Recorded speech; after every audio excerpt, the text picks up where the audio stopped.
Bonjour à tous, je suis ravie de vous retrouver aujourd'hui pour un webinaire sur Intercompagnie.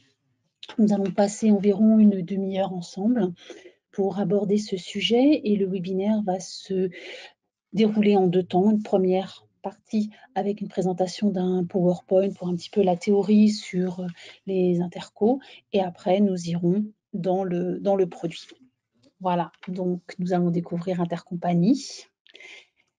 Je suis Anne Thibierge, consultante chez Amelkis depuis le début de l'année et je suis donc ravie. Va se dérouler en plusieurs parties. La première, je vous ferai un petit rappel sur le contexte normatif autour des intragroupes. La deuxième, eh bien, les intérêts de choisir Amelkis Intercompagnie. Puis nous verrons un point très important, l'importation des données. Suivi bien d'une présentation sur le rapprochement, le lettrage, le délettrage. En théorie, on fera le tour dans l'application juste après. Une fois que le rapprochement, le lettrage est effectué, nous verrons l'exportation des données à partir d'Amelkis, soit vers Opera, le logiciel de consolidation, soit vers Excel ou BFC. Et puis, nous ferons un petit tour dans le module que nous avons qui s'appelle le workflow pour le suivi en fait des différentes tâches à effectuer lors du travail des intercos. Et enfin, ce dont je vous parlais tout à l'heure, une démonstration, donc ça sera la partie directement avec la connexion au niveau du produit. Voilà, donc à quoi servent les intercos ou intercompagnies ou intragroupes, hein, plusieurs noms peuvent leur être donnés, eh bien, ce sont des échanges commerciaux et financiers, achats, ventes entre plusieurs filiales d'un même groupe. L'intérêt, eh bien, c'est d'éliminer ces factures réciproques et souvent, ça se fait principalement pour la consolidation. Mais on peut également le retrouver lors de clôtures comptables, si cela s'avère nécessaire. Du coup, ce travail de réconciliation a besoin bien, de la sécurité de ces données, d'avoir une source fiable au niveau de l'importation et du stockage de ces données afin que la réconciliation soit juste et que le lettrage soit de même. Ce qui est bien également, c'est de pouvoir alerter bien, toutes les personnes qui travaillent sur vos dossiers afin de pouvoir travailler à plusieurs. Donc, gérer des alertes sur des écarts ou sur des anomalies afin de les responsabiliser via des envois par mail. Quelquefois, vous avez également ce travail de réconciliation qui peut être réparti sur plusieurs sites, d'où un besoin d'accès multisite. Donc, on verra que c'est possible également. Quels sont vos objectifs principaux, que vous soyez chef comptable, directeur financier, consolideur, etc. Eh bien, c'est que cette période de travail sur vos intercos soit rationalisée, parce que c'est une tâche très chronophage et qui nécessite du coup des automatismes à mettre en place pour gagner du temps, que ce soit plus rapide, et de faire tout ce travail-là dans une certaine sécurité. Donc là, on vous fait un petit rappel sur les différents types d'intercos qui peuvent exister. Donc, au sein d'un même groupe, eh bien, je vais appeler ça les intercos, les intragroupes classiques. Après, si vous avez une cross-organisation, vous avez des intragroupes de plus grande ampleur. Et puis après, vous avez des intercos qui permettent de cerner la rentabilité de vos établissements. De quoi disposez-vous actuellement? Eh bien, de process, de normes qui doivent certainement exister en interne chez vous, afin de faire adhérer l'ensemble des entités ou des établissements qui sont concernés par vos réconciliations.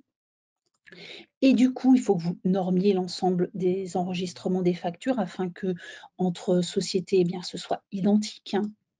Vous devez organiser le pointage et le rapprochement de ces intercos afin que eh bien, la tenue soit faite de manière régulière. Et tout cela eh bien, dépend en fait de la taille de vos entités et du volume des échanges. Mais bon, vous avez vraiment un travail au niveau de l'organisation de vos process à effectuer. Et pareil, de fixer un planning de réconciliation, soit vous le faites annuellement, soit vous avez une périodicité beaucoup plus fréquente, semestrielle, trimestrielle ou mensuelle. Le contexte normatif qui est très exigeant. Pourquoi? Parce que, vous avez besoin de rationaliser et de faire ce travail-là de manière sécure et dans un temps, on va dire, très restreint.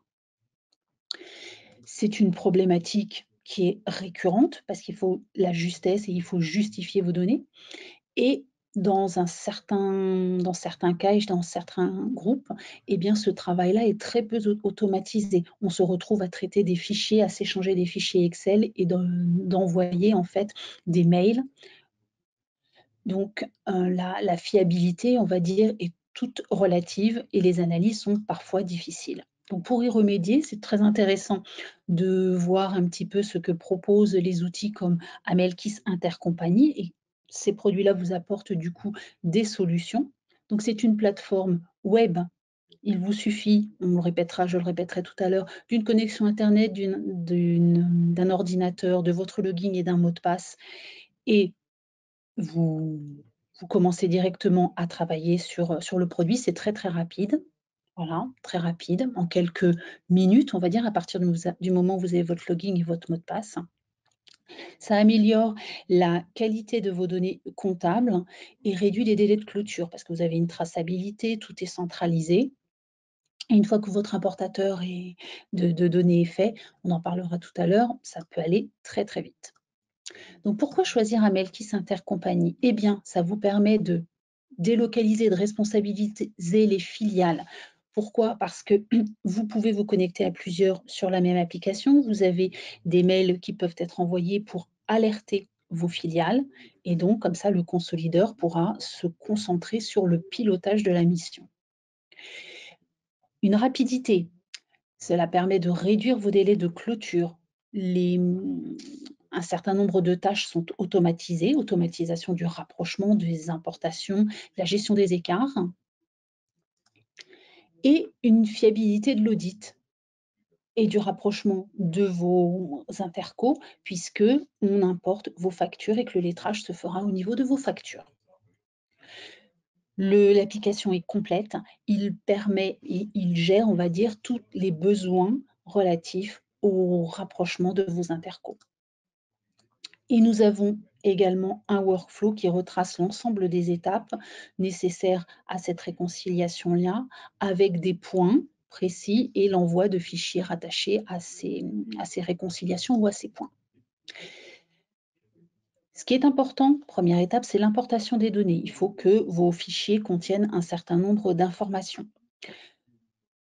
On récupère déjà tout type de fichiers, texte, Excel, à partir du moment où vous avez les bonnes informations dedans, comme le code de votre entité, le code de votre partenaire, le numéro de la facture, le compte comptable. Après, on utilise une table de correspondance qui agrégera en fait vos comptes comptables dans des rubriques de conso. La devise en local et le montant local, la devise de transaction, le montant approprié, le code analytique si vous en avez besoin. Et à chaque importation, eh bien, on a ce que l'on appelle mapping et rejet des codes non conformes, aussi bien pour les codes entités si elles n'existent pas que pour les rubriques. On a donc un message qui nous alerte si tout se passe bien, déjà dans un premier temps, si tout est bien importé, ou s'il y a des anomalies et des choses à créer en amont. Voici la structure donc d'un fichier type. Vous retrouvez vos codes entités partenaires, tout ce que je vous ai décrit juste avant. Et ensuite, avec l'importateur, eh bien, il suffira d'indiquer où se trouve votre entité. Et cet importateur, à partir du moment où la structure du fichier est identique, pourra être utilisé pour toutes les balances qui auront cette même structure. Balance fichier d'interco qui auront la même structure. Une fois que votre fichier est importé, eh bien, il ne vous restera plus qu'à aller dans le rapprochement. Et donc, vous avez plusieurs types de rapprochement. Un rapprochement automatique, alors je vais tout afficher. Un rapprochement automatique qui peut se faire en fonction de plusieurs critères. Donc, initialement, on partait sur 2 ou 3 critères. Un certain nombre ont été rajoutés, donc comme le numéro de facture, le montant, la date, mais ça peut être plein d'autres choses que vous avez à l'écran. Ce lettrage automatique couvre, on va dire, à partir du moment où vous avez bien normé les informations, couvre 80-90% de votre lettrage d'interco, le reste pouvant se faire par un lettrage manuel qui sera caractérisé par des icônes, donc la petite flèche pour le lettrage manuel.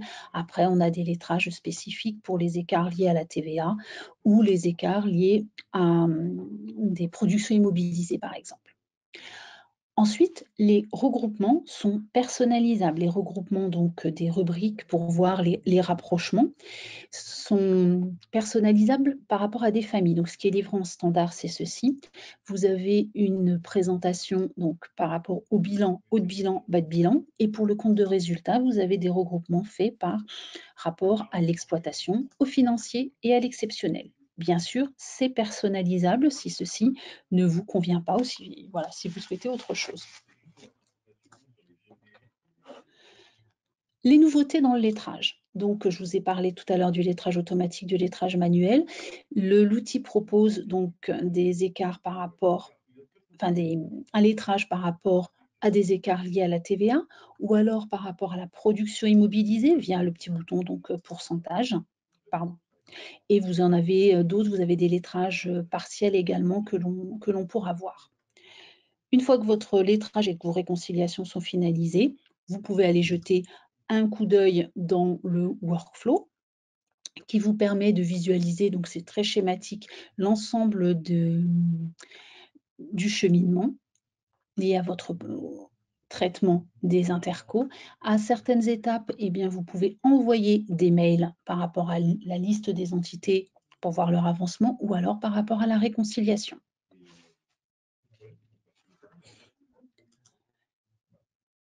Et quand vous avez donc terminé votre rapprochement, vous voulez peut-être et certainement traiter ces informations réconciliées, soit de manière dans Excel, entre guillemets, soit les importer dans Opera. Et à ce moment-là, vous avez cette possibilité-là. Soit le récupérer dans un logiciel de conso qui est Opera. On a également l'export vers BFC. Ou alors le récupérer dans Excel et faire votre travail classique dans Excel. Maintenant, je vous propose de passer directement dans le logiciel. Je vais juste refermer mon petit PowerPoint et me connecter à Intercours. Donc, sur un dossier qui me sert à moi on va dire, de présentation et de test en même temps.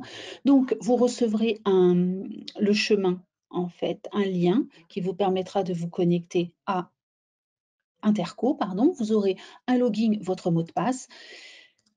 Vous n'aurez pas tout ce que vous voyez ici parce que moi je suis, on va dire, administrateur, donc j'ai accès à plusieurs choses. Vous serez directement sur votre base, connecté sur votre base. Quand vous rentrez dans Interco, vous allez arriver sur une page d'accueil. Alors, s'il veut bien, je recommence. Je n'ai pas une connexion Wi-Fi très bonne. Hop, je me reconnecte. Hop. Voilà. Vous arrivez sur une page d'accueil qui vous donne un certain nombre d'informations. Donc, sur ce dossier-là, il y a eu déjà un certain nombre de données d'importées. Vous voyez le nombre de factures qui est disponible, celles qui sont lettrées, celles qui ont été lettrées manuellement, etc. Des graphiques par rapport à des comparaisons, par rapport à vos reportings ou vos exercices antérieurs. Et puis, la date butoir que l'on peut modifier, c'est-à-dire j'ai un laps de temps donné pour effectuer mes différents traitements de réconciliation. Le nombre de liasses, là, c'est par rapport aux liasses de conso qui sont importées. C'est une petite information complémentaire. Et là, on retrouve le calendrier avec mes différentes étapes. Là, je sais que j'ai jusqu'au 19 novembre, si on imagine qu'on est le 15, donc j'ai 4 ou 5 jours pour effectuer mon travail et je peux lui dire que le premier jour, je vais importer mes données, je peux faire des réconciliations à un autre moment et des contrôles à partir de telle date jusqu'à celle-ci.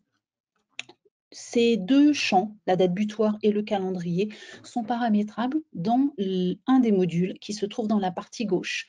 Donc, dans cette partie gauche, vous allez retrouver le menu d'importation et ensuite un menu de synthèse où on verra globalement un certain nombre d'informations qui nous permettent de savoir si nous intercos, nos factures sont OK ou pas. Et ensuite, on fera les lettrages ici dans les réconciliations. On aperçoit le workflow, on ira faire un petit tour après. Pour modifier ma date butoir et créer ainsi mon calendrier, il faudra que j'aille dans notification automatique. Avant, il faut que je choisisse quelque chose de très important, c'est le reporting sur lequel je veux travailler. Donc, il suffit de cliquer sur les trois petites lignes et je viens sélectionner. Donc là, moi, je vais me mettre sur 2020 parce que j'ai un certain nombre de données dedans. Donc, toujours vérifier que je suis bien sur le reporting. Et là, je peux aller sur notification. Notre date butoir était au 19 novembre. Je peux très bien mettre le 25, par exemple. Et je commence à travailler à partir d'aujourd'hui. Nous sommes le 23. Hop, et dans la partie basse de l'écran, eh bien, vous voyez que le petit calendrier, le planning s'est mis à jour. Et en cliquant dessus, je peux lui dire, eh bien, tiens, le deuxième jour, je ferai mes réconciliations, par exemple. Cet écran-là vous permet de gérer des alertes. Quand vous avez des multi-utilisateurs, vous voulez peut-être savoir qui fait quoi ou qui a modifié quoi à quelle date. Donc, il faut renseigner bien évidemment les adresses mail. Vous cochez qui veut être averti de quoi. Donc, qui veut être averti, je coche ici. Les actions sur lesquelles vous voulez être alerté. Est-ce que je veux être alerté quand quelqu'un fait une validation, une mise à zéro, une intégration? Vous sélectionnez cette information-là. Et dans la partie droite, en dessous de la date butoir, eh bien, vous avez plusieurs pavés pour les différentes alertes. Là, c'est pour un déclenchement notification par mail à J-2 par rapport à la date butoir, ou toutes les X heures, ou à partir de telle heure, ou à heure fixe. La même chose pour un déclenchement pour les notifications au niveau des connexions. La récurrence, est-ce que je veux être alerté tous les jours, à telle heure, etc. Et la même chose par rapport aux réconciliations. Est-ce que je veux être alerté à partir de quel jour, J-1, J-2, J-3 par rapport à ma date butoir, régulièrement ou pas, à partir de telle heure. Ici, on a une petite information, le seuil, qui est à paramétrer ici. Le seuil de quoi? Le seuil de réciprocité. Eh bien, si vous avez un écart au niveau de deux intercos, par exemple, et vous jugez que, eh bien, si j'ai un écart entre ma facture et mon règlement, ou deux enregistrements entre entité et partenaire, excusez-moi, eh bien, tout ce qui est en dessous de 1 000 €, c'est non significatif, par exemple, eh bien, je taperai 1000 et ainsi, l'application ne me présentera que les écarts supérieurs à ce seuil-là. Pareil pour mes alertes dans le workflow, au niveau de la réconciliation, je veux être alerté que pour les intercos, les entités partenaires qui ont un statut rouge, par exemple, là où il y a quelque chose qui ne va pas, où les réconciliations ne sont pas OK. À ce moment-là, je le paramètre ici et on verra que dans mon workflow, eh bien, c'est ça qui partira. Le workflow, il se trouve ici. Et du coup, vous retrouverez là dans mes envois de mail, par exemple, quand la réconciliation n'est pas faite, vous avez directement la pièce jointe qui est présente ici et vous n'avez plus qu'à mettre hop, le mail de la personne, de votre collaborateur, un petit commentaire, etc. Et ce mail sera envoyé automatiquement, enfin sera envoyé à partir du moment où vous cliquez sur Send, c'est envoyé. Ici, vous retrouvez la liste des entités, alors il est un petit peu volumineux, la liste des entités présentes avec différents statuts à l'intérieur. Et ce sont cet état-là vous voyez en haut, hop, le mail qui vient d'arriver. OK, avec mon alerte. Donc la même chose pour les entités. Si je veux avoir l'ensemble de ces informations qui me parviennent par mail, je peux très bien, eh bien, sélectionner, je veux tel couple, entité, partenaire, et ça partira ici dans mes envois de mail. Je retrouve ma pièce jointe et je peux de nouveau sélectionner. Ça permet eh bien, d'envoyer, on va dire, des informations à vos collaborateurs. Donc ça, vous pouvez le paramétrer avant, ici dans les notifications, avant de commencer véritablement votre travail dans Interco. Maintenant, je veux importer mes données. Eh bien, je viens soit stocker mes données directement dans les datas, ici, soit les récupérer à partir de mon disque dur ou de mes serveurs professionnels, en cliquant donc sur l'importateur qui aura été créé préalablement. Je viens sélectionner mon fichier, donc là je vois soit c'est le serveur parce que je l'ai stocké dans les datas, soit c'est en local parce que c'est sur mes serveurs à moi dans mon entreprise. Je sélectionne un ou plusieurs fichiers. Bien entendu, j'ai toujours vérifié préalablement que je suis sur mon bon reporting. À partir du moment où le fichier, vous avez une indication en vert, c'est que le fichier est propre à l'importation. Et vous avez des traitements ici qui vous sont proposés. Soit remplacer, donc c'est j'annule et je remplace, soit j'agrège, c'est-à-dire que je vais compléter les données qui sont déjà présentes sur le dossier, sur votre base. Et je clique sur importer. Il va effectuer son petit travail d'import et nous allons avoir un message d'avertissement. Est-ce que vous voulez visualiser ou pas le rapport d'importation? Quand vous êtes sûr de vous, au fur et à mesure, vous allez peut-être faire non. Là, dans un premier temps, on peut faire oui et ça vous donne un certain nombre d'informations, notamment le nombre de lignes importées et le nombre de lignes rejetées. En général, les lignes rejetées, ça va être les en-têtes ou ça va être les entités qui ne sont pas existantes ou les rubriques qui sont non existantes. Et donc, il faudra préalablement les renseigner. Là, mes données, j'en ai 1386 sur 1900, elles ont été importées. Donc, je pourrais télécharger ce rapport si j'en ai besoin pour l'envoyer à un collaborateur qui gère la création des entités ou autre, en lui disant « N'oubliez pas de créer les entités ou les rubriques ». Une fois que vous avez importé, eh bien, l'intérêt est d'aller voir dans « Synthèse ». Je vous ai parlé tout à l'heure des familles par présentation. Non, c'est pas là, c'est pas là. Donc là, on les importe. Vous voyez que j'ai mon entité qui apparaît et à l'intérieur, je vais avoir mes partenaires. Donc, j'ai la liste de mes entités partenaires. Je peux modifier, bien entendu, ici, ma présentation en enlevant un certain nombre de colonnes pour rendre mon écran plus lisible, si je le souhaite. Hein. Ce n'est pas une obligation, c'est vraiment vous dans votre gestion. Ça vous permet de visualiser sur la partie droite, eh bien, si mes données sont validées, c'est-à-dire que mes rapprochements sont bien effectués, le statut d'intégration, comment il est, et ainsi de suite. Et vous avez un petit bouton ici, voir détail, c'est pour accéder directement à la réconciliation. Donc là, vous voyez un petit peu l'avancement de votre dossier également.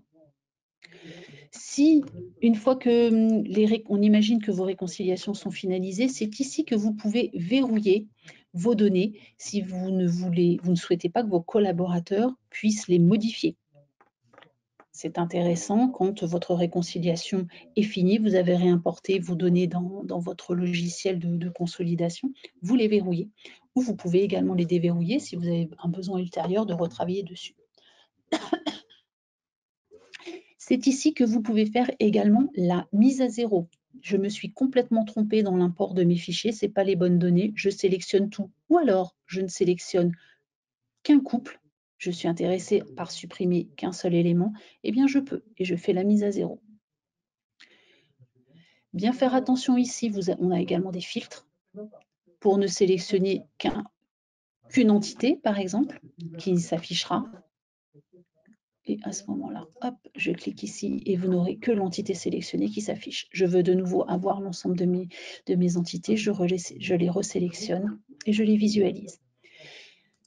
Maintenant que j'ai eu cette information, je veux aller dans mes réconciliations. Donc, deux possibilités. Soit je clique sur la loupe, soit je clique sur le module réconciliation. Si je vais sur la loupe, ça m'emmènera directement dans la réconciliation, mais que sur le couple que j'ai sélectionné.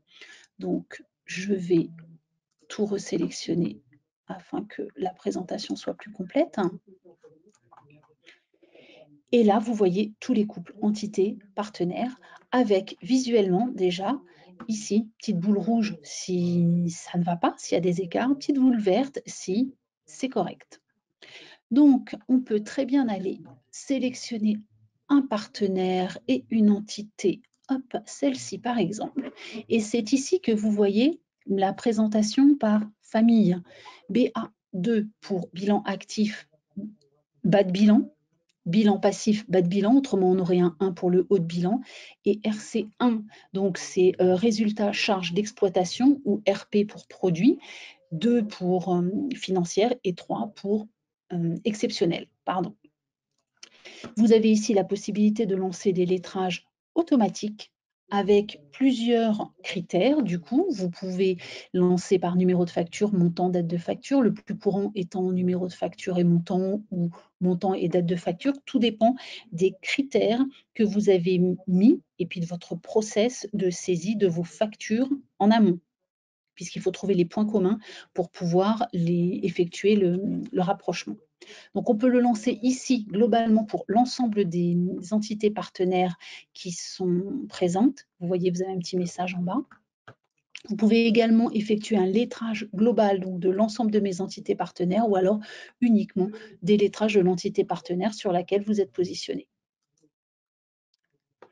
Vous avez ici des petits pense-bêtes sur une information sur le nombre de factures lettrées ou le nombre de factures non lettrées, et puis l'impression ou des exports. Export de toutes les factures lettrées, de toutes les factures non lettrées. Maintenant, nous allons rentrer, donc on a 2 accès possibles. Soit je rentre sur mon entité ici, soit je rentre sur une famille. Je vais rentrer sur le maximum, comme ça on aura beaucoup de factures. Et là, il ne n'a pas effectué le lettrage, il n'a pas dû trouver de points communs, je peux très bien le relancer ici. Donc on a 2 niveaux de lettrage, soit sur l'écran principal, soit sur l'écran en fait de réconciliation. Donc le lettrage se lance et vous avez, alors il ne veut pas là, je vais juste changer d'entité, hop, ici. Donc par défaut, vous avez les colonnes lettrage qui sont à 0, lettrage A pour lettrage automatique, lettrage M pour lettrage manuel. On effectue le lettrage et le coquin, il ne veut pas. Il ne veut pas travailler avec moi aujourd'hui, bougez pas. Hop.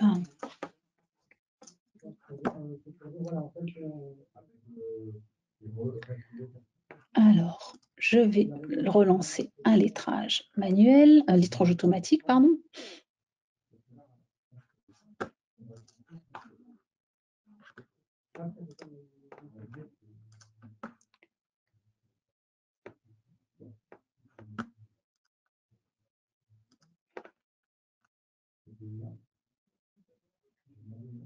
Ah bah aujourd'hui, il ne veut pas. Il ne veut pas se lancer, ce n'est pas bien grave. Vous avez ici, par exemple, eh bien, tout simplement, vous allez voir pourquoi, parce que je n'ai pas de montant en commun, donc il ne peut pas effectuer de lettrage automatique sur ce point-là. Je vais en chercher une autre où nous avons plus de factures.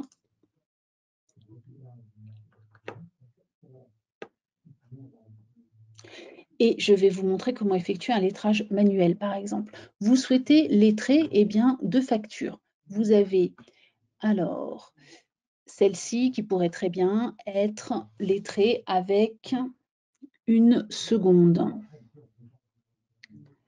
Alors, je vais vous prendre celle-là et vous voyez qu'il y a un écart entre les deux qui correspondrait à la TVA. Eh bien, vous avez ici des boutons qui peuvent vous permettre de lancer des lettrages manuels qui correspondent à un écart sur TVA. À ce moment-là, vous avez le code qui vient incrémenter la colonne lettrage manuel d'un côté et le même code qui s'affichera de l'autre. Il faut juste retrouver, voilà, qui s'affichera de l'autre. La même chose pour votre lettrage si c'est de la production immobilisée puisqu'elle ne doit pas impacter vos intragroupes. J'imagine que celle-ci est une production immobilisée. Je vais la sélectionner. Là, il n'y a pas besoin d'avoir la réciprocité de l'autre côté. Et là, le code sera matérialisé par pays. Nous avons rajouté également du règlement partiel, si c'est nécessaire au niveau du traitement de vos intercos. Et Bien sûr, il veut le bon nombre de... Et vous avez la même chose au niveau après du délettrage partiel. Ici. Une fois que vos lettrages ou délettrages sont faits, vous avez la même possibilité ici. Alors, au niveau des lettrages, par montant, par numéro de commande, par montant et sélection, numéro de facture, etc. Tout dépend de l'information que vous avez mentionnée dans votre fichier et que vous avez importé. Et donc, le délettrage peut se faire de la même façon, soit par rapport à l'entité, la partenaire sur laquelle vous êtes, soit par rapport à un code délettrage, TVA ou pays ou un lettrage automatique. Là, nous avons vu le lettrage manuel, le lettrage par rapport à la TVA, etc. Une fois que vous avez fait vos lettrages, eh bien, vous avez la possibilité d'imprimer, d'éditer papier ou un export Excel de toutes vos factures lettrées ou non lettrées. Et là, vous voyez en attente de données, provisoire à traiter, etc. parce que l'on peut affecter un statut. Ici, vous avez la colonne statut et on peut affecter également manuellement un statut par rapport au workflow, eh bien, je sais que cette facture-là est à traiter, donc je viens manuellement lui donner l'information. Vous avez le statut visuel qui change et du coup, je peux ensuite imprimer ou exporter, fichier Excel, ces informations-là. Si je fais un export Excel, donc là, classique, vous avez le fichier qui sera généré automatiquement. Voilà, il apparaît ici. Excel va s'ouvrir. Et vous retrouvez ici un certain... Voilà, Excel, je vais agrandir un tout petit peu mon écran. Vous avez donc dans la partie droite toutes les informations par rapport à l'entité, dans la partie centrale par rapport à la partenaire, et dans la partie droite, eh bien, les écarts de conversion, et vous retrouvez les rubriques ou les comptes de conso adéquates. Vous avez tout à la fin du document une ligne qui concerne les écarts de conversion. Si jamais vous avez des sociétés ou des entités partenaires qui sont importées en devise, bien sûr que c'est généré. Et vous avez, alors attendez que je retrouve juste, vous n'allez pas la voir là, on va la voir un petit peu plus loin. Vous avez la possibilité donc d'importer ou d'exporter, on va dire, les... Non, c'est pas ici. Les écarts de conversion. Voilà, les pertes et gains de change. Pour avoir l'information, là, je ne vais pas avoir sur cette entité-là de devise, mais vous avez la possibilité donc de générer un rapport sur les pertes et gains de change. Si j'en ai, il va me l'afficher. Si j'en ai pas, j'aurai un écran vide, on va dire. Donc là, il vous propose l'écriture de pertes et gains de change qui pourra être importée après dans Opéra. Une fois que toutes vos boules sont vertes, parce que l'intérêt, c'est que vos rapprochements soient effectués, ou alors que ce soit justifié, on peut très bien ajouter des commentaires, on peut également, dans la synthèse, ajouter des fichiers, vous voyez, on peut mettre des fichiers joints, un pense pas bête, c'est pas une GED, mais ça permet d'avoir sous le coude un certain nombre de documents et donc d'effectuer votre réconciliation. Quand ici tout est vert, vous pouvez verrouiller et ensuite vous pouvez intégrer, donc soit dans votre logiciel de conso Opéra ou BFC, soit faire un export Excel pour pouvoir le retravailler ou l'intégrer dans d'autres logiciels de consolidation si nécessaire. Voilà, et vous avez le fichier Excel, on est dans Excel et vous faites ce que vous souhaitez ici dedans. On a fait le tour rapidement, donc on peut gérer les notifications automatiques afin d'être alerté. On a vu passer les mails, la gestion du workflow pour avoir des petites informations et envoyer mes états, pas mes états, mais ma réconciliation des lettrés, des non lettrés à mes collaborateurs. Importer bien évidemment, effectuer la réconciliation après avoir fait une vue synthèse et retravailler après ces intercos dans ma consolidation, dans un fichier autre. Nous avons fait là le tour de l'application. Si vous avez besoin, eh bien, d'informations complémentaires, vous pouvez tout à fait recontacter vos commerciaux. Si vous le souhaitez, nous sommes à votre disposition pour parler de vos besoins, voilà, plus spécifiques. Je vous remercie de votre attention et à une prochaine fois. Bonne fin de journée. Au revoir.